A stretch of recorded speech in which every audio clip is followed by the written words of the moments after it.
Antes da nossa entrevista, anote aí um pensamento de Gandhi que diz assim: só engrandeceremos nosso direito à vida cumprindo nosso dever de cidadão do mundo. Vamos à nossa sala de bate-papo para saber da chefe de enfermagem do PS, que é o pronto-socorro do Hospital da Ceilândia, de que maneira os profissionais daquela unidade estão humanizando o atendimento. Vamos lá? O nosso bate-papo é com a enfermeira Vilma Lobo. Queremos agradecer aqui a presença da nossa amiga Vilma Lobo no programa Falando de Saúde. Muito obrigado por sua presença aqui conosco. Eu agradeço a presença de vocês também, em poder estar aqui participando do grupo. Vilma, você é chefe da enfermagem do pronto-socorro do Hospital de Ceilândia, um dos hospitais mais movimentados do Distrito Federal. Conta pra gente, pro nosso telespectador, qual é a vida do enfermeiro numa movimentação tão grande dessa? Olha, a vida do profissional de enfermagem, eu coloco dessa maneira, porque são os enfermeiros e os auxiliares de enfermagem, é uma eterna luta pela sobrevivência dos outros. Então, a emergência é um foco de grande importância, né? Então, é aquela 24 horas em emergência.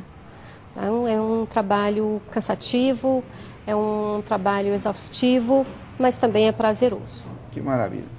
E olha, eu queria que você esclarecesse uma coisa para todos nós. O que é urgência, emergência e ambulatório? Porque muitas vezes as pessoas vão aos pronto-socorros e não precisariam estar lá e cria toda aquela balbúrdia, aquele problema, aquelas filas todas, sem precisar estar lá. Então explica para nós qual a diferença. Nós podemos classificar que urgência é aquela iminência de imediato no risco de morte, que precisa de uma assistência agora, não pode esperar um minuto depois.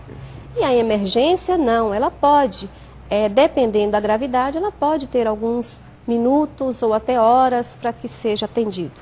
Tá? E o caso de ambulatório seriam os atendimentos nas unidades básicas, que são centros de saúde. Então, objetivamente, quais são os pacientes que devem procurar o pronto-socorro? São pacientes, eu vou colocar como traumas, seria um perfil de pronto-socorro, picos hipertensivos muito elevado, que levam o paciente a ter uma sequela muito grande neurológica, são dores intensas, são todos esses riscos de uma urgência. Tá? Quando se procura num estado de emergência, eu já falo que ele pode esperar um pouco. E esse sim é o que vamos dizer que seriam os nossos maiores problemas. E quando direciona para um desses usuários e diz que naquele momento ele vai esperar um atendimento, muitas vezes não é compreendido. E nós que somos da área da enfermagem, nós lidamos muito com essa situação. Porque enquanto o médico atende, somos nós, a enfermagem, que estamos 24 horas com eles. Então, explicar isso a uma comunidade, a uma população, é um trabalho desgastante. Eu queria perguntar para você também sobre a questão dos acompanhantes. Nós sabemos que também é um grande problema, né?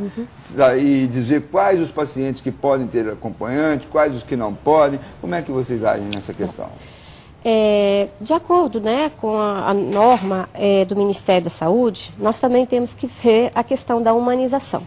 Direito ao acompanhante, sim, nós temos alguns critérios. Então, hoje eu posso dizer que o idoso ele tem o seu direito garantido por um acompanhante, o menor de 18 anos também está garantido, e nós colocamos a questão do paciente grave.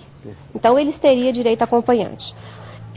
Nós precisamos realmente mostrar à população que alguns casos merecem ter o acompanhante, outros não. E abrir, em contrapartida, um horário de visita, que é o que muitas vezes não é feito. Então, se nós organizarmos uma rotina de visita, os familiares poderão escolher aquele horário, poder adentrar o hospital e verificar e ver o seu paciente que está internado. A gente sabe que vocês estão querendo implementar novas políticas de trabalho no Hospital de Ceilândia. Quais são essas políticas? Bom, primeiro nós já estamos há 1 ano e meio desenvolvendo o que a gente chama de acolhimento, né? Muitas pessoas conhecem como Posso Ajudar. Então, não adianta a gente tentar fazer essa política se a gente não começar de onde está o problema, que é na unidade básica. Então, a Secretaria, desde o ano passado, já está treinando as unidades básicas para que façam o acolhimento. O que é o acolher? É receber, é ouvir, é comunicar, é dar uma resposta ao usuário que procura. E chegando lá, ele realmente vai passar por uma classificação de risco. Então, a classificação de risco que nós chamamos é priorizar o atendimento de emergência. É identificar, através do acolhimento, qual é o usuário que está em risco. Tá certo? Então, isso é feito no centro de saúde? É feito nas emergências? Também é. Tá? Então, o acolhimento é uma meta da Secretaria estar colocando em todas as unidades básicas. Por quê? Porque quando a gente reorganizar o fluxo de atendimento nas emergências, são as unidades básicas que vão acomodá-los quando eles forem sugeridos ou que ele nem vá a uma emergência, que tenha seus problemas resolvidos na unidade básica. Bom, você me disse que já tem 1 ano e meio que vocês começaram essa política de implantação de novos trabalhos. Você já tem uma análise do que foi feito, se tem sido bom essa prática? Temos, tá?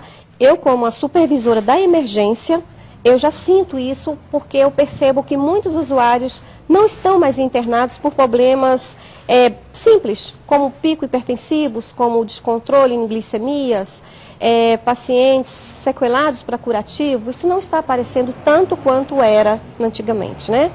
O que a gente percebe também é que o centro de saúde eles está acomodando maior a procura. Então, eles estão começando a procurar mais as unidades básicas e tendo seus problemas resolvidos por lá. E não, entanto, procurar uma emergência para trocar uma receita, para trocar uma sonda, que são casos que realmente é de unidade básica. E qual é a média de atendimento no pronto-socorro do Hospital de Ceará? Olha, nós chegamos a 1000 atendimentos. Muita tá? coisa, Então, né? clínica médica, pediatria, nós chegamos a essa taxa. Quando nós colocamos a classificação de risco, doutor Charles, nós podemos citar aqui que nós temos uma comunicação à população em que a gente distribui folder explicando. Então, cada usuário que procura uma emergência, a gente diz que, através do acolhimento, que nós agora vamos dar prioridade a quem é caso de emergência. Como que isso é feito? Nós temos uma sala de acolhimento, um balcão de informação e ali dentro nós fazemos alguns exames básicos, verificamos a temperatura, aferimos a pressão e identificamos alguma alteração. Mediante isso, a gente vai classificá-lo por cor. Então, a gravidade vai ser de acordo com a cor. Aqui nós temos as 4 cores que nós vamos estar trabalhando, que é o vermelho, onde são os pacientes devem ser atendidos de imediato. Ele é levado de imediato para uma sala de emergência. Pacientes que são amarelos, eles têm um tempo, ele é emergência, mas ele pode demandar de 15 a 30 minutos para ser atendido. Nós temos os verdes, que são aqueles pacientes que podem, de média ou baixo risco, e nós temos os azuis. Como que a gente vai colocar isso? A gente vai identificando, ou na GAI, ou mesmo numa ficha de prescrição, identificando essa gravidade. A dificuldade nossa aqui é explicar para um usuário azul de que enquanto tem emergência, eles vão estar passando na frente. E aí, a gente, de certa forma, gera alguns conflitos. Então, a gente não pode usar a palavra triar para a gente fazer isso. Então, eu defendo, enquanto enfermeira, enquanto supervisão de enfermagem, que a triagem para nós significa exclusão. E a gente não pode excluir. Então, a gente tem que informar. Olha, o seu tempo de espera, eu não tenho um tempo X para você ser atendido, mas você pode aguardar aí.